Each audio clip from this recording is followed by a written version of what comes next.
बारिश का कहर।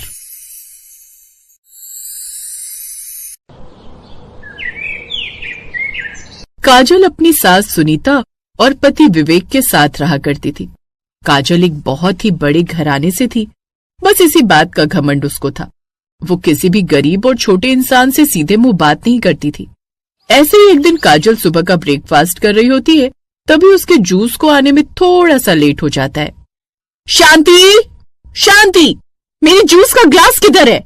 काजल का गुस्सा देख शांति अपने हाथों में उसके जूस का गिलास लेकर दौड़ती हुई आती है और उसके टेबल पर रख कर कहती है, छोटी मालकिन, मुझे माफ कर दो, जूस बनाने में थोड़ी देरी हो गई। वो क्या है ना, जूस उसका सामान खत्म हो गया था, तो मैंने रामू को जूस का सामान लाने के लिए भेजा था, बस इसीलिए थोड़ी सी देरी हो गई। तुमने कल भी मुझे जूस बना कर दिया था। अगर सामान खत्म हो रहा था तो तुम्हें कल ही सामान मंगवा लेना चाहिए था। तुम्हें पता है ना मुझे ब्रेकफास्ट में देरी पसंद नहीं है। छोटी मालकिन, मुझे माफ कर दीजिए, मैं आगे से ध्यान रखूंगी। तुम ध्यान रखने वालों में से नहीं हो, तुम्हारी तो खबर लेनी पड़ेगी। कुछ दिनों से देख रही हूँ मैं तुम्हें, अपने काम को लेकर लापरवाही कर रही हो। मैं माँ जी से कहकर अभी तुम्हें तुम्हारी जॉब से निकलवाती हूँ। नहीं नहीं छोटी मालकिन, ऐसा मत कीजिए, मेरे घर में छोटे बच्चे हैं। अगर आपने मुझे काम से निकलवा दिया तो मैं उनका पेट कैसे पालूंगी? मेरे तो पति भी नहीं है जो बाहर जाकर वो काम कर सके। मैं एक विधवा और ऊपर से मेरे बच्चे, मैं कहाँ जाऊंगी, कहाँ काम ढूंढूंगी मालकिन? वो मैं नहीं जानती, वो तुम अपना देखो। माँ जरा यहाँ आइए, आपको आपकी नौकरानी की हरकत बताती हूँ। काजल की बात सुनकर काजल की सास सुनीता हॉल में आती हैं, जहाँ वो शांति को हाथ जोड़कर रोता हुआ देखती हैं। क्या हुआ काजल?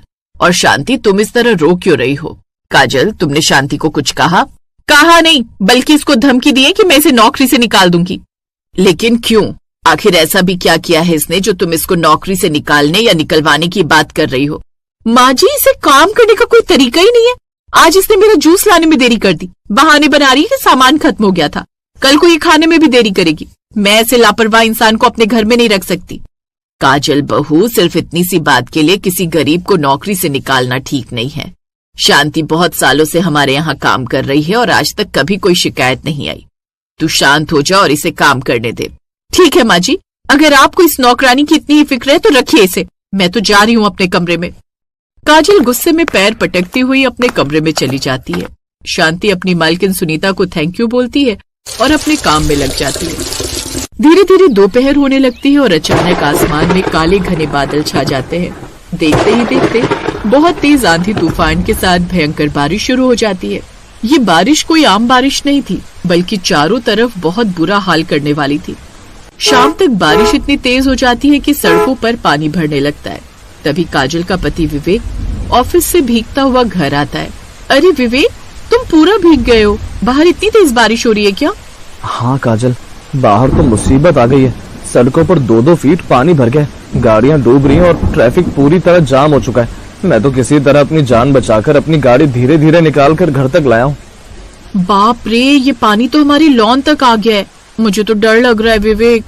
रात होते होते बारिश का असर और ज्यादा बढ़ जाता है। तेज हवाओं के कारण इलाके के बिजली के खंभे गिर जाते हैं और पूरे शहर की लाइट चली जाती है।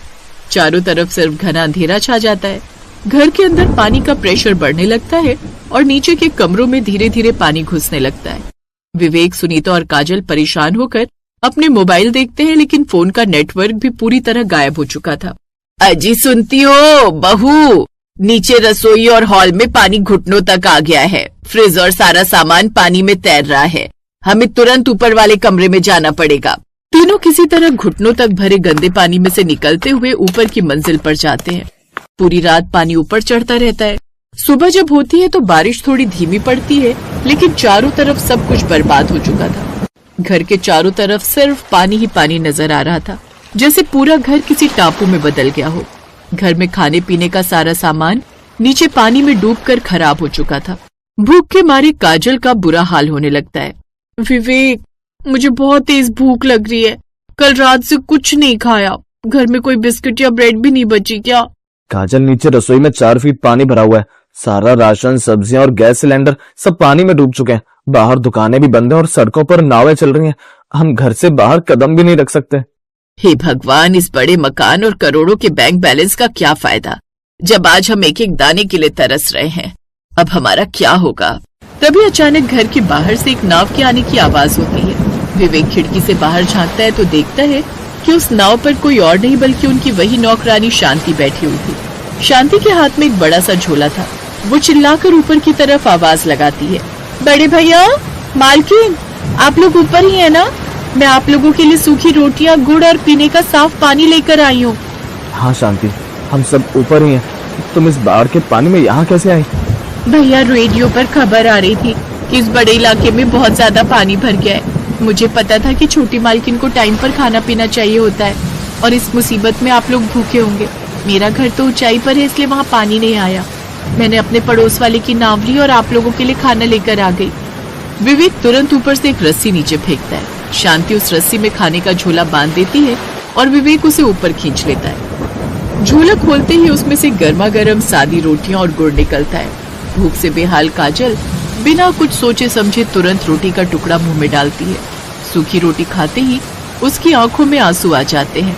शांति, तू तो हमारे लिए भगवान बनकर आई है। कल तक जिसे हम नौकरी से निकालने की बात कर रहे थे, आज उसी ने हमारी जान बचाई। मुझे माफ कर दो शांति मौसी, मुझे अपने अमीर होने पर बहुत घमंड था।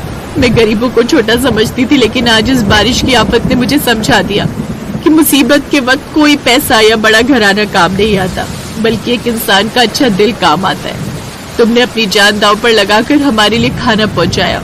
मैं तुम्हारी मदद कभी नहीं भूलूंगी। अरे नहीं नहीं छोटी मालकिन, आप ऐसा मत कहिए। आप लोग मेरे मालिक हैं। मुसीबत के समय एक दूसरे के काम आना ही तो सबसे बड़ा धर्म है। अब आप लोग आराम से खाना खाइए, मैं चलती हूँ।